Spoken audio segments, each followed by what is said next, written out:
Here, what's going on, everybody? It's your boy D, and we are back at it again with another video. Before we start today's video, as you can see, we got a doink per usual, but unlike usual, we will not be smoking this on cam.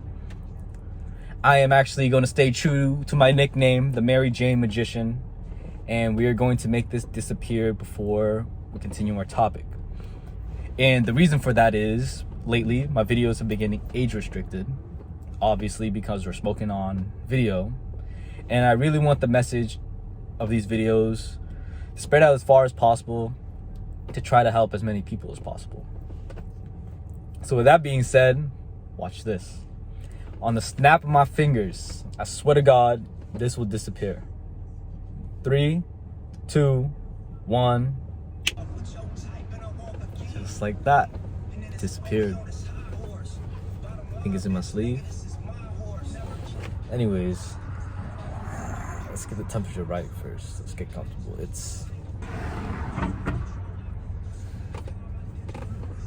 18 degrees out. Still out here smoking. Anyways, detachment and ego. If you catch me looking down, it's because I'm looking at my notes. What is detachment? The most simplest explanation that I could say is that detachment is being able to step away from yourself fully and essentially look at yourself from a third person's point of view. Or, in other words, see yourself as you are. And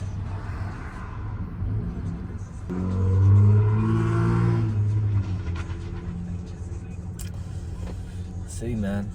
And so eventually seeing yourself from a third person's point of view. And the reason why that is important is because you would need to do that to be able to catch yourself when you're fucking up, to be able to change, as we discussed before, your paradigm. And you're able to see your paradigm currently for what it is. You're able to step back from the lens. And before I even continue on that, I realized I haven't even explained what the lens is. Anyways, because it connects and my brain just wandered there, I'm going to talk about it, but I'm just going to give a little snippet. Essentially, after you're able to see yourself from this third person point of view, you're able to see the way that you see reality. Because you don't see reality for what it is, you see reality for what you think it is. And everyone has their own interpretation of what their own reality is. And the goal is, try your best to see what reality actually is. You're able to catch yourself living in your current reality. And that might not even make sense, so I'm gonna try to explain it better. What a paradigm is simply just the way you see the world. And the way you see the world is quite literally how you function inside a world. Let me elaborate on that. People who are billionaires don't just become billionaires out of thin air. They have to quite literally operate differently. They think of life in their world in a specific way that allows them to do the doing to be a billionaire. And what I'm assuming, once you're at that level, is doing the doing for a certain amount of time to be that thing. That's why every action compounds on itself. But that's a whole nother topic. Yeah. So all these things are essentially me trying to convey that every single way that you improve any aspect in your life, you will need to be able to detach from yourself. See yourself as you are, honestly. Accept yourself for being in the position that you are. Don't have any feelings about it. Don't feel good, don't feel bad about it. Just pure acceptance. There's no need to feel good about it, and there's no need to feel bad about it. If you want to feel good about it, go ahead. Be proud of yourself. But there's no reason to feel bad for yourself for being where you are. There's mad people outside today. Anyways, the biggest obstacle that I've personally experienced, I don't know if everyone will experience the same big obstacle, but for me, and the one that I will discuss today, is ego. Ego will make you see all types of shit. Ego will And it's crazy because at the end of the day, the ego is you. But ego will warp your perception of reality, your paradigm. And the excuse that many people will say is, I didn't realize, I didn't even know. And at the time you don't, in hindsight, it truly is 2020. But my theory is every human does know. Everybody knows what they want truly. It's just a matter of having the courage to admit it. Everyone knows the answers to all their problems, but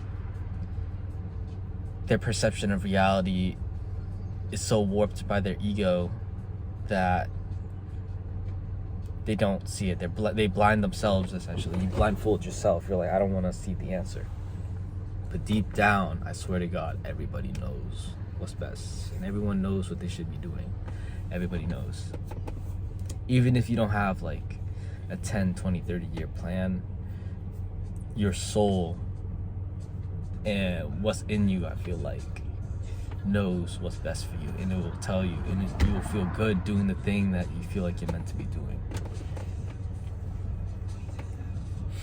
But that's all fucked up when ego gets involved and you haven't accepted yourself fully. And maybe that's what ego spawns from, your other side that you haven't accepted. That just came out. This came out of the blue on my brain. I don't know the answer to that yet. That's something to think about. I want y'all to think about it too. Let me just sip my water first. My mouth is getting mad dry.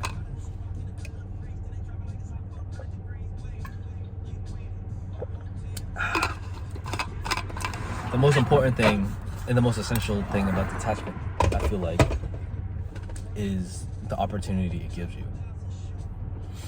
Insanity is doing the same thing twice, expecting a different result.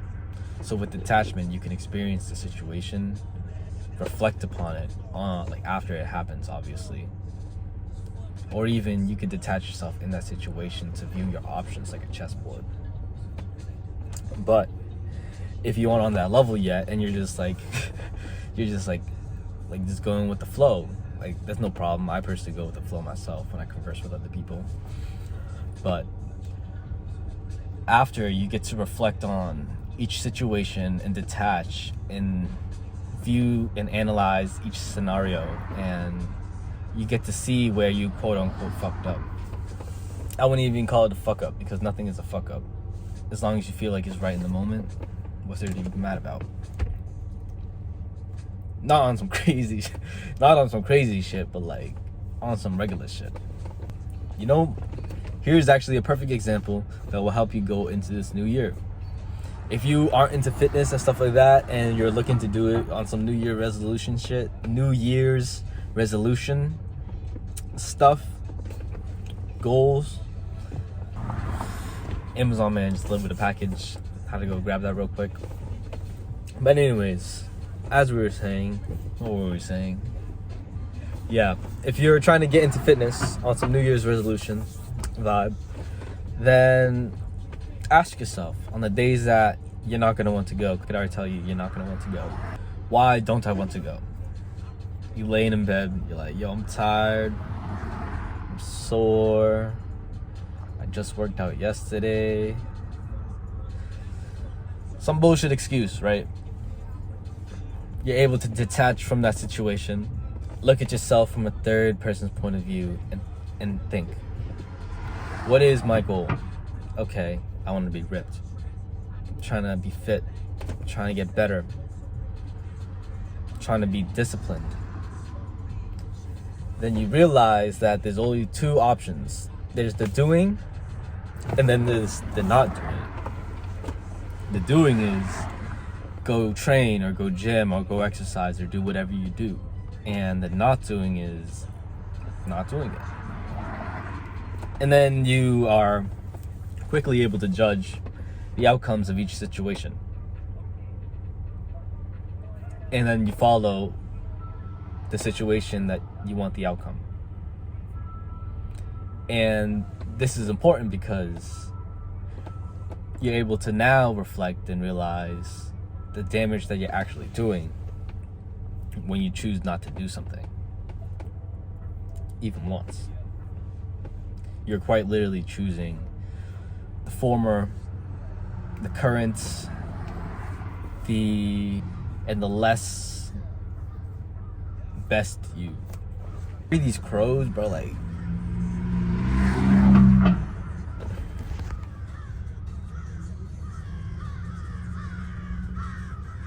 y'all see that?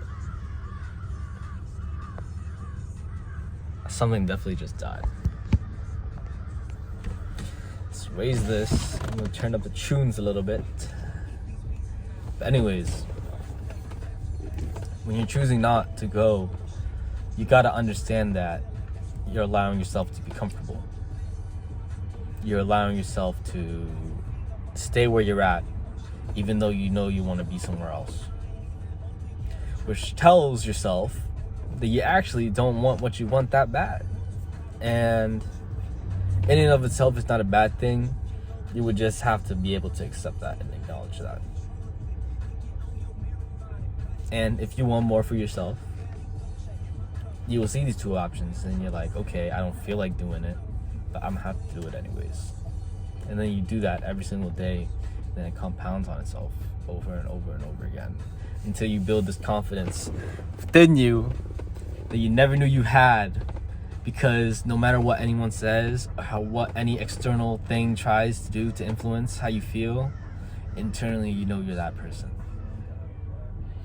And that's a crazy conversation that I get into about confidence, true confidence, inner confidence. I'm not gonna say too much about that. Thank you guys. I'm honest, we probably gotta smoke again. Go watch some Shangri-La. Just watch some MF Ghost today. If you know, you know.